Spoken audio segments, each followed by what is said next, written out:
And that's played well by Davies up into the vacant mid-off position, and he will pick up another boundary that will move the score on to...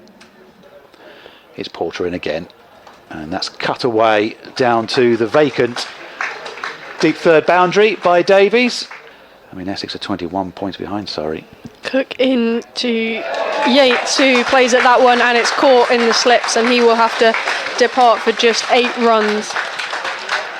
And they had the conversation with James Anderson as Cook is in again, and that's played beautifully through the covers by Will Rhodes, and that will just bounce over the boundary rope, and well, we weren't sure that it would or not, skittled or not, as Cook is in again, and that's come off the edge of Rhodes' bat but straight into the ground, and skittles past the slips, and he will pick up 4 runs for that. Snater comes into bowl, and that's edged and caught at second slip. And Will Rhodes goes. Smart catch taken at second slip. Right arm over. Oh, Sam Hain's left hand has been bowled. Completely misjudged that, Sam Hain. Front foot a long way down the pitch. Lifted his bat in the air, and the ball knocks off his off bail. As Porter runs in round the wicket, and that's driven straight back up the field. Well timed by Mosley, and he will have his first boundary. That's gone straight past the bowler and blocking his view, so he's come out to point. Harmer comes in again. Mosley comes down the wicket, and he's caught and bowled. Well, he missed out with the first ball, which was a full toss, and didn't take full toll of that. He shuffled down the wicket, tried to hit Harmer over the top to just his second delivery. 3 slips, a bit of a gap between second and third slip. That's a good shot from Alex Davies. He's driven that down the ground. Not sure he's timed it perfectly, and it might be chased down. It will not be. It goes through for 4. And it was a good shot. Simon Harmer to continue then from this Sir Alistair Cook end into Barnard, yet to score. Well, he will now, because he swept that one behind square on the onside for 4 runs, and the score moves on to 60. And another sweep, and it'll get the same result as well. This one was slightly in the air, but not to hand anywhere near, and in comes Porter, right arm over. Oh, that's edged and very well taken at second slip. Harmer. Harmer has yet another one.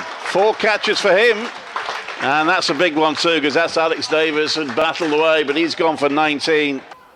In again, and the Bethel this time forces away just in front of square on the onside, and will pick up 4 runs. That's very, very nicely timed by Jacob Bethel. He picks up his first boundary, and the score goes to 80 for 5. As Jamie Porter resumes from the Graham Gooch end, in and bowled into Bethel, who cuts away beautifully in front of square on the offside and picks up 4 runs. That was a real shot of a tent, and the score goes to 88 for 5. But to Barnard, who drives that. That's a good shot. That's through the offside for 4. Confident shot from Ed Barnard. Disciplines don't come into it as much as that one is hit on the pads, and Cook has his second wicket. He strikes Bethel in front, and the umpire makes no hesitation putting his finger in the air, although Bethel did not seem overly convinced by that. It hasn't been all day until just now. He's gone for the sweep shot there, and he's got it past the fielder just back a square leg. That, I think, will go all the way. It's quite a slow outfield on that side of the long boundary. Ball's actually stopped short of the boundary on a couple of occasions, but that one goes over. Cook has slightly disappeared as that one is driven into through extra cover, and looks like it will just trickle over the boundary. That is 4 more to... That's swept by Barnard. He's enjoyed that shot today, and that's prospered again. That's gone to back a square leg. There is a fielder sort of about 3/4 of the way back, hoping no doubt for the miscued. As Cook runs in, and that has hit something. We're not quite sure what. Wait for the umpire signal on the way through to the pantry. Yeah. It's been given a 4. I think that glanced off the inside edge. The wicketkeeper Michael Pepper's got his head in his hands. Comes in and bowls, and driven up to long off, and they'll pick up another single. 159 for 6. It's in a city centre. It's not tree lined. There aren't great big high-rise buildings everywhere. That's 50 for Ed Barnard as well for Warwickshire. He's played a really good hand today. It was a difficult all at that position. Reverse sweep this time, goes away for 4 runs. Very well executed that by Michael Burgess as well. They still have work to do, and that one's hit high in the air by Burgess, but he's got that well away. Just wonder how much batting Warwickshire got left after this. This next one is cut away to the point boundary by Cook comes in, right arm over. Oh, and that's slapped by Burgess. That was in the end. There been a little bit of interest to mid-wicket. It was well wide of him in the end. It's gone through for 4. Will have a full day of fielding under their belt, as that one's just pushed into the offside, perfectly piercing the gap between point and cover, and that one will race away to the boundary. Barnard has timed that beautifully through the covers to bring 4 more. Yeah. He comes down the pitch head, Barnard, and hits that straight down the ground over the top. That's a big shot from Barnard. Has that gone all the way? Yes, it has. It's the second 6 of the Warwickshire innings. Is in and bowls, and that's swept away by Burgess, and it has pierced the gap on that side. There were 2 sweepers out there, but none of them could get through that slightly backward of square. They all tend to leave around about 3:30, which is kicking out time in the schools, isn't it? Porter comes in once again, forced away. Beautiful shot that is from Ed Barnard. That's just all timing, and that's a man who's right smack in form today, just with a gentle push. Porter in to Barnard, and Barnard off the back foot angles that one away down to the deep third boundary and picks up 4 runs, and he moves on to 97 now.